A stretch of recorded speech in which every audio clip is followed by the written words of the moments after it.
Hi everyone, welcome back to another exciting session on control system engineering. Guys, in the previous session we have already completed a numerical class on transient response. आज के इस class में we are going to start steady state error. एक बहुत ही important topic है आपके semester point of view से and most importantly काफी easy topic है अगर आप पहला 2 यूनिट प्रॉपरली अभी तक कर चुके हो, राइट? सो मोर और लेस सेम लॉजिक है with a little bit of application of limit. ठीक है, तो चैनल को अगर अभी तक आपने सब्सक्राइब नहीं किया है तो फटाफट से सब्सक्राइब कर लो, राइट? चलो स्टार्ट करते हैं सेशन.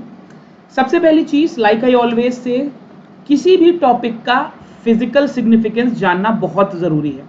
अब कंट्रोल सिस्टम के रेफरेंस में स्टेडी स्टेट एरर क्या है ये समझना चाहिए. देखिए, अगर मैं बेसिक डेफिनेशन की बात करूं, हमारे सिस्टम का आउटपुट अगर इंटेंडेड आउटपुट से अलग है तो जितना डेविएशन हो रहा है, इट्स लाइक हम कोई आउटपुट चाहते थे और सिस्टम ने हमें कोई और आउटपुट दिया, तो दोनों आउटपुट्स के बीच का जो डेविएशन है, जो डिफरेंस है, वही हमारा स्टेडी स्टेट एरर होता है. ध्यान रखेंगे, स्टेडी स्टेट हमेशा ट्रांजिएंट स्टेट के बाद आती है. ट्रांजिएंट स्टेट वो स्टेट है जब सिस्टम एक प्रोसेस को फॉलो कर रहा है स्टेडी स्टेट या कांस्टेंट स्टेट पर पहुंचने से पहले. इसको ऐसे समझते हैं जैसे आजकल आईपीएल का सीजन चल रहा है और फॉर एग्जांपल आप बेटिंग कर रहे हो. आजकल बहुत सारे बेटिंग एप्स हैं. मान लेते हैं आपका टारगेट है 2000 रुपीज अर्न करने का. ये आपने टारगेट बनाया है कि आप 2000 रुपीज अर्न करना चाहते हो, राइट? अब पहले मैच में आप 1850 कर पाते हो, दूसरे मैच में से 1500. इस तरह आप 10 मैचेस में डिफरेंट अमाउंट्स अर्न करते हो आफ्टर इन्वेस्टिंग 2000. और अल्टीमेटली जब आप इन सब का एवरेज निकालते हो तो आपका एवरेज आता है 1950. तो अब आप मुझे बताओ, आपका इंटेंडेड आउटपुट क्या था? 2000 रुपीज. और फाइनली जब सिस्टम स्टेडी स्टेट में आ गया तब उसका आउटपुट क्या है? 1950. तो आप अपने डिजायर्ड आउटपुट से इतना रुपए पीछे रह गए. कितना? 50 रुपीज. तो this 50 rupee is nothing but the steady state error of the system, right? I guess आपको लॉजिक समझ में आया. इसको एक और बेसिक एग्जांपल से समझ सकते हैं. आपने अपने एयर कंडीशन पे रूम टेम्परेचर सेट किया 24 डिग्री सेंटीग्रेड, बट आपका रूम 26 पर सेट है, राइट? वो 26 से कम कर ही नहीं रहा है. तो आपका डिजायर्ड आउटपुट था 24, आपको आउटपुट मिल रहा है 26. तो ये जो दोनों डिफरेंस आए, दोनों रीडिंग्स का जो डिफरेंस है, यही आपका स्टेडी स्टेट एरर हुआ. स्टेडी स्टेट एरर हम तभी निकालते हैं जब सिस्टम अपना स्टेडी स्टेट अचीव कर ले. बीच में कुछ नहीं निकालते. बीच का जो भी सीन है वो मैं पहले बता चुका हूं, ट्रांजिएंट वाला सीन है, राइट? अब देखिए, हम बेसिकली कंट्रोल सिस्टम में जब एरर एनालिसिस करते हैं तो दो तरीके के सिस्टम कंसिडर करते हैं.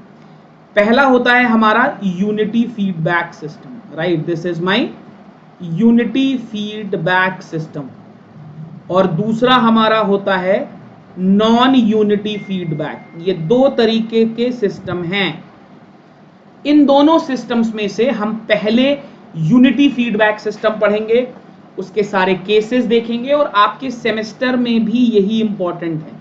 Non unity feedback system directly numerical से पूछा जाएगा, तो अभी हम उस पर नेक्स्ट सेशन में जब न्यूमेरिकल करेंगे तो हम नॉन यूनिटी फीडबैक सिस्टम भी एनालाइज करेंगे. हालांकि प्रोसेस मैं आपको बता दूंगा कि क्या प्रोसेस आपको फॉलो करना है, राइट? अब यूनिटी फीडबैक सिस्टम का एरर एनालिसिस करने के लिए एक बेसिक सिस्टम बना लेते हैं, एक बेसिक कंट्रोल सिस्टम. ये वही कंट्रोल सिस्टम है जो हम अभी तक पढ़ते आए हैं. This is my basic control system, right? CT is my output, right? RT is my input. This is plus, this is minus, और यहां से मैंने यूनिटी फीडबैक दे दिया, राइट? यहां से बच्चों हमने यूनिटी फीडबैक दे दिया। अब दो तरीके के या दो पॉसिबल सिचुएशंस हैं जहां पर एरर आ सकती है। एक ये पार्ट है EAT और एक हमारा फाइनल एरर है जिसको हम बोल रहे हैं स्टेडी स्टेट एरर ESST। तो टेक्निकली स्पीकिंग हम अपने एरर को दो तरीके से लिख सकते हैं। पहला तरीका है हमारा actuating error, right, this is my first error, we will call it actuating error. और दूसरा बच्चों हमारा है आउटपुट एरर। दोनों ही स्टेडी स्टेट के केसेस हैं। अब एक्चुएटिंग एरर क्या है, यहां पर आप देखो आपके समर के बाद जो एरर आ रहा है that is EAT is nothing but RT minus CT। ठीक, इसको हम BT बोल देते हैं, राइट, RT माइनस CT, बल्कि इसको अभी BT लिखते हैं, RT माइनस BT। अगर आप समर पे देखोगे तो EAT की वैल्यू आ गई RT माइनस BT और आउटपुट पे क्या मिलेगा ESST इज नथिंग बट हमारा डिजायर्ड आउटपुट जो हमें मिलना चाहिए था विद रिस्पेक्ट टू इनपुट। ठीक है ना, तो इनपुट क्या था RT और हमें आउटपुट कितना मिल रहा है CT। ठीक, अब आप मुझे एक बात बताओ, अगर सिस्टम पर यूनिटी फीडबैक है, अगर बच्चों सिस्टम पर यूनिटी फीडबैक है तो आपको दिख रहा है जो BT है वही CT है, आपको डायग्राम से भी दिख रहा है, यही सेम लूप फीडबैक होकर BT बना रहा है। तो अगर RT और अगर BT और CT एक ही है बच्चों, तो आप मुझे बताओ क्या स्टेडी स्टेट एरर और एक्चुएटिंग एरर यूनिटी फीडबैक के केस में एक ही नहीं हो गए, राइट? तो बहुत से बच्चों को ये कंफ्यूजन रहता है जब आप बहुत सारी लोकल बुक से पढ़ते हो, तो कहीं कहीं पर EAT लिखा होता है, कहीं पर ESST लिखा होता है। तो अगर हम यूनिटी फीडबैक सिस्टम पे डील कर रहे हैं तो हमारे लिए EAT और ESST एक ही चीज है। ये सबसे इंपॉर्टेंट पॉइंट है जो आपको ध्यान रखना पड़ेगा। तो क्या मैं लिख सकता हूं ESST is nothing but RT minus BT, या इसी को बच्चों मैं लिख सकता हूं RT माइनस CT। ये दोनों ही चीजें एक ही हैं। ओके, अब एक और बहुत बहुत इंपॉर्टेंट पॉइंट है बच्चों, इसको ध्यान रखेंगे। Error analysis is relevant for closed loop systems only, for closed loop systems. देखो, अगर हमारा सिस्टम क्लोज्ड लूप है तभी तो हम एरर एनालाइज कर पाएंगे। हमें मालूम है कि हमारे इंटेंडेड वैल्यू की जगह हमारा आउटपुट कितना आया। ये तो तभी पॉसिबल है ना जब मेरे सिस्टम में एक फीडबैक पाथ हो। अगर फीडबैक पाथ नहीं होगा तो मैं कैसे कंपेयर कर पाऊंगा? बात समझ रहे हैं आप? तो एरर एनालिसिस हमेशा हमारे लिए रेलेवेंस तभी रखेगा जब हम क्लोज्ड लूप सिस्टम्स में डील करेंगे। तो ये MCQ का बहुत इंपॉर्टेंट क्वेश्चन है, सभी बच्चे इसको ध्यान रखेंगे। अब नेक्स्ट इंपॉर्टेंट पॉइंट है how to find the steady state error. तो अगर हमको स्टेडी स्टेट एरर निकालना है तो सिंपल है, देखिए ET is my error signal, T tending to infinity पर लिमिट ET का वैल्यू, और अगर मैं यहां पर फाइनल वैल्यू थ्योरम यूज कर लूं तो बच्चों हम सभी लोगों को फाइनल वैल्यू थ्योरम मालूम है, this will be my expression through final value theorem. अब आप यहां पर देखो ES क्या है, ES is nothing but the Laplace transform of ET। यहां पर बच्चों मैं ESST को ही ET लिख रहा हूं, ठीक है ना, ESST को ही ET लिख रहा हूं। अगर मैं पुरानी स्लाइड पे जाऊं तो ET की वैल्यू मेरी क्या है, ET की वैल्यू है मेरी RT माइनस CT। तो ES की वैल्यू कितनी हो जाएगी बच्चों, ES की वैल्यू हो जाएगी RS माइनस CS हो जाएगी।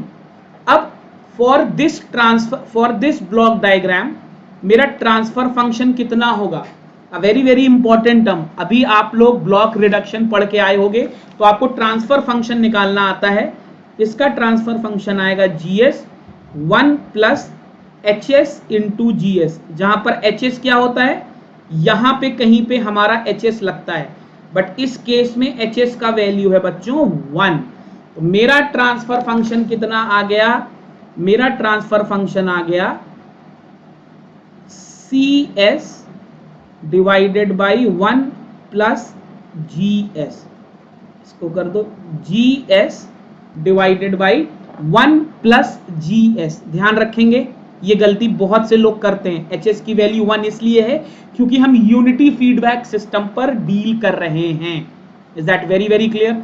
अच्छा, टी एस का वैल्यू क्या होगा हमारा, C S upon R S, basic Laplace transform, दोनों इक्वेशन एक ही हैं, तो क्या मैं लिख सकता हूं C S is equal to R S into G S divided by 1 plus G S.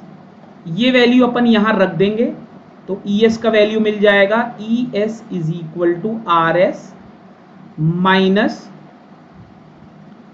Are S into G S divided by 1 plus G S.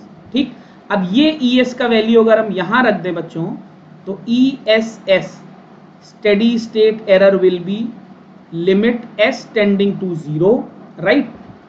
Are S अगर मैं बाहर ले लूं, एक एस यहां पर आया, this will be 1 minus G S divided by 1 plus G S. Now अगर यहां पर आप देखो, if I take 1 plus G S S LCM, right, तो ऊपर मेरे को मिल जाएगा 1 एंड नीचे I will be getting 1 plus G S, right. So this will give me the expression limit s tending to 0 s into rs divided by 1 plus gs. Now this is going to be the most important expression जो मैं बार बार use करूंगा। अब यहां पर एक चीज और बच्चों ध्यान देने वाली है, that rs is the Laplace transform of input signal। अगर मैं अपना इनपुट सिग्नल बदलता जाऊंगा तो मेरा स्टेडी स्टेट एरर भी बदलता जाएगा। अब हमें यही देखना है कि किस इनपुट सिग्नल पर मेरा एरर मिनिमम है और किस टाइप ऑफ सिस्टम के लिए। अब यहां पर देखिए दो चीजें आ जाएंगी, एक मैं अलग अलग सिस्टम्स देखूंगा और उन सिस्टम्स के अलग अलग टाइप्स देखूंगा, जैसे टाइप 0, टाइप 1, टाइप 2, टाइप 3, कैसा भी सिस्टम हो सकता है, राइट। तो अभी इसको समझने के लिए let us take our first input, that is unit step. सबसे पहले हम यूटी को इनपुट लेते हैं और इस केस को जनरलाइज करने के लिए मैं क्या करता हूं, मैं आरटी की जगह ले लेता हूं ए इंटू यूटी, राइट। तो मेरा आर एस हो जाएगा बच्चों ए अपॉन एस हो जाएगा। अब ई एस एस का वैल्यू क्या है, ई एस एस का वैल्यू है limit S tending to 0 S into R S की जगह A upon S into 1 plus G S. So this S will get cancelled, A बाहर आ जाएगा, this will be limit S tending to 0 1 upon 1 plus G S. इसको मैं कैसे लिख सकता हूं, I can write it as E S S is equal to A 1 plus limit S tending to 0 G S. अब इसको मैं एक नया नाम दे रहा हूं, ध्यान से देखेंगे, E S S is equal to A divided by 1 plus K, right. इसको मैं के पी बोल रहा हूं, के पी।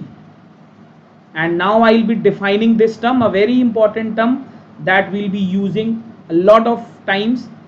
के P is nothing but limit S tending to 0 G S, और ये है मेरा स्टैटिक पोजीशन एरर कोफिशिएंट। नाम ध्यान रखिएगा, न्यूमेरिकल में डायरेक्टली पूछता है, static position error coefficient, right. अब बच्चों जीएस क्या था मेरा, जीएस मेरा was nothing but it was a ratio of a numerator polynomial divided by denominator polynomial। अब यहां पर कई केसेस बन सकते हैं, जैसे हो सकता है मेरा सिस्टम टाइप 0 हो। टाइप 0 का मतलब no pole at origin, origin पर कोई पोल नहीं है अगर ओरिजिन पर पोल नहीं है दैट मीन्स ds कभी भी जीरो नहीं होगा। बात समझ रहे हैं? ds कभी भी जीरो नहीं होगा। तो आप मेरे को बताइए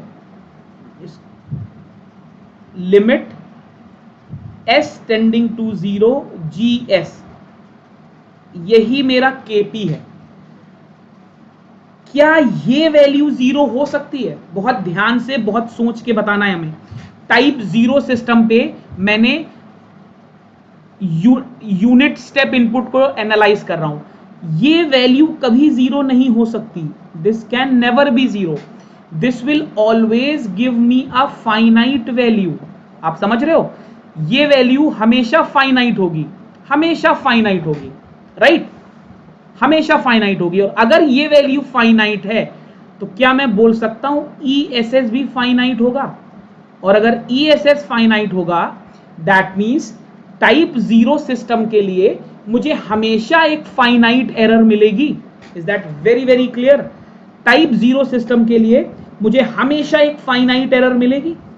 अच्छा, अगर मैं सिस्टम को टाइप 1 कर दूं, टाइप 1 और हायर, या मैं हायर सिस्टम ले लूं, टाइप 1, टाइप 2, कुछ भी, टाइप 2, इस टाइप का कोई भी सिस्टम ले लूं, तो जरा ध्यान से देखिए, limit s tending to 0 gs, इसका वैल्यू क्या हो जाएगा? इसका वैल्यू हो जाएगा limit s tending to 0 ns upon ds। अब की बार यहां पर या तो s का टर्म है या s स्क्वायर का टर्म है, ये मेरा kp चल रहा है। अगर s टेंडिंग टू 0 डिनोमिनेटर में s है, मतलब आप ऐसे समझो मेरा जो gs है वो कुछ ऐसा फंक्शन है, मान लीजिए k upon s 1 plus S T, इस टाइप का कुछ फंक्शन है, या s to the power n where n is greater than 0, कुछ भी फंक्शन हो। आप मुझे बताओ आपको kp की वैल्यू इनफाइनाइट मिल जाएगी? kp की वैल्यू इनफाइनाइट मिल जाएगी। अब ESS क्या है बच्चों? ESS है 1 upon 1 plus kp, that is 1 upon 1 plus infinite, that is 1 upon infinite, that is 0. that means steady state error 0 आ गई। कब? जब टाइप 1 सिस्टम को मैंने यूनिट स्टेप इनपुट दिया, तो ये प्रेफर्ड है। टाइप 1 या टाइप 2 सिस्टम को जब मैं यूनिट स्टेप इनपुट देता हूं, टाइप 1 और टाइप 2 सिस्टम, ध्यान रखिएगा, तो मुझे जीरो स्टेडी स्टेट एरर मिलती है। और ये एडवाइजेबल है, मैं हमेशा चाहूंगा कि मेरी एरर जीरो हो। ठीक है, ध्यान से समझ रहे हैं? ये चीज आपको लोकल बुक्स में नहीं मिलेगा, इस तरीके का एक्सप्रेशन। आपको समझाने के लिए मैंने बताया है कि जीएस इस फॉर्म का है, मतलब यहां पर एस है ही, एन ग्रेटर देन जीरो क्यों है? क्योंकि एन जीरो हो जाएगा तो एस 1 हो जाएगा, तो मेरा टाइप जीरो सिस्टम बन जाएगा। तो मैंने टाइप 1 सिस्टम बना लिया, राइट? तो यूनिट स्टेप इनपुट में जब भी दे रहा हूं, मैं चाहूंगा कि टाइप 1 या टाइप 2 सिस्टम एनालाइज करूं। क्या होगा अगर मैं रैंप इनपुट दे दूं? मतलब RT की वैल्यू हो गई A into T into UT. अगर RT की वैल्यू बच्चों ये है तो RS की वैल्यू हो गई A upon s square, right? अगर RS की value A upon s square हो गई तो ESS हो गया limit s tending to 0 s into RS divided by 1 plus GS, ये मेरा वैल्यू था। तो ESS कितना हो गया बच्चों? ESS हो गया A divided by S plus S into GS। यहां पर है लिमिट s टेंडिंग टू 0। जब मैं लिमिट s टेंडिंग टू 0 इस पर लगाऊंगा तो ये टर्म 0 हो जाएगा, तो मेरा ASS आ जाएगा A upon limit s tending to 0 s into GS, और मैंने इसको नया नाम दिया ESS is equal to A upon KV नाम दिया है। वहां पर था पोजीशन एरर कोफिशिएंट, यहां पर हो गया वेलोसिटी एरर कोफिशिएंट। ठीक है, ये आपके सेमेस्टर एग्जाम्स में सीधे पूछा जाता है। अच्छा, वेलोसिटी क्यों बनता ये भी आप समझ लो। आपको मालूम है लाप्लास डोमेन में अगर आप s से मल्टीप्लाई कर रहे हो तो टाइम डोमेन में वो डिफरेंशिएशन होता है, समझ रहे हो? अगर लाप्लास डोमेन में आप s से मल्टीप्लाई कर रहे हो तो टाइम डोमेन में वो डिफरेंशिएशन होता है। अब इससे पहले आपके पास था पोजीशन एरर कोफिशिएंट। अगर आप पोजीशन को डिफरेंशिएट करोगे that means dx by dt, तो आपको वेलोसिटी ही मिलेगा। तो इसीलिए मैं इसको वेलोसिटी एरर कोफिशिएंट बोल रहा हूं। अब एनालिसिस बहुत आसान हो गई। क्यों आसान हो गई sir? Type zero system, type zero system का मतलब GS is equal to NS upon DS। यहां पर कुछ भी जीरो नहीं है, कोई टेंशन नहीं, यहां पर जीरो नहीं भी है तो भी मेरा कैलकुलेशन बहुत आसान हो गया। क्यों? क्योंकि KV है limit S tending to zero S into GS। अब ये S कैंसिल तो हो नहीं सकता। क्यों नहीं हो सकता? क्योंकि डिनोमिनेटर में S है नहीं, तो अगर ये कैंसिल नहीं हो सकता तो KV तो मेरे को जीरो मिल जाएगा ना। अगर मेरे को KV जीरो मिल गया तो ESS का वैल्यू है A upon KV, A upon zero that is infinite. That means मुझे तो इनफाइनाइट स्टेडी स्टेट एरर मिल गई, जो कि बिल्कुल डिजायरेबल नहीं है। अगर यहीं पर मैं टाइप 1 और हाइयर ले लूं और 2 और हाइयर, आप खुद देखो GS is equal to NS upon DS। ठीक, ये कैसा है आपकी बात? ये कुछ ऐसा सिस्टम है K upon S 1 plus ST। अब आप खुद देखो, जब आप KV निकालोगे limit S tending to zero, S into GS की जगह ये पुट कर दो K upon S 1 plus ST। अब ये वाला S से काटेगा और KV आपको एक फाइनाइट वैल्यू देगा। अगर KV फाइनाइट है तो ESS भी फाइनाइट हो गया बच्चों। यस और नो? हो गया। टाइप 1।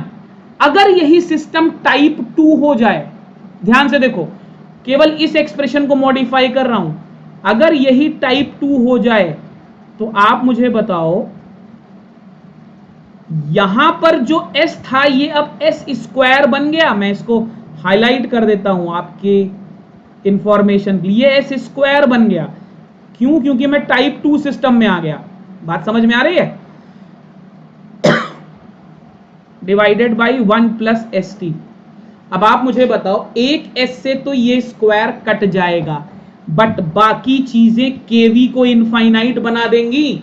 और अगर KV इनफाइनाइट है, ES मेरा A अपॉन KV है, तो A अपॉन इंफिनिटी के साथ ESS जीरो हो गया। दैट मीन्स मेरा एरर जीरो हो गया। मतलब अगर मैं यूनिट रैंप सिस्टम ले रहा हूं, अगर मैं यूनिट रैंप इनपुट ले रहा हूं और मैं एरर मिनिमम चाहता हूं, तो मुझे टाइप 2 सिस्टम पर ऑपरेट करना पड़ेगा। Very very clear? मुझे टाइप 2 सिस्टम पर ऑपरेट करना पड़ेगा। एक और इनपुट ले लेते हैं, तीसरा बहुत इजी है ये भी, पैराबोलिक इनपुट। पैराबोलिक इनपुट, अब ये मैं सॉल्व नहीं करूंगा। अगर आपको ये दोनों चीजें समझ में आ गई तो पैराबोलिक इनपुट भी समझ में आ जाएगा। RS का वैल्यू आ जाएगा A अपॉन S क्यूब। आ जाएगा? आ जाएगा बच्चों?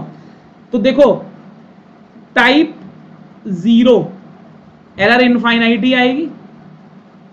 ठीक, टाइप 1 एरर आपकी अगेन इनफाइनाइट आएगी। टाइप 2 ये एनालाइज करके देखते हैं यहां पर सिस्टम क्या बोल रहा है। तो उसके लिए मेरे को ESS चाहिए।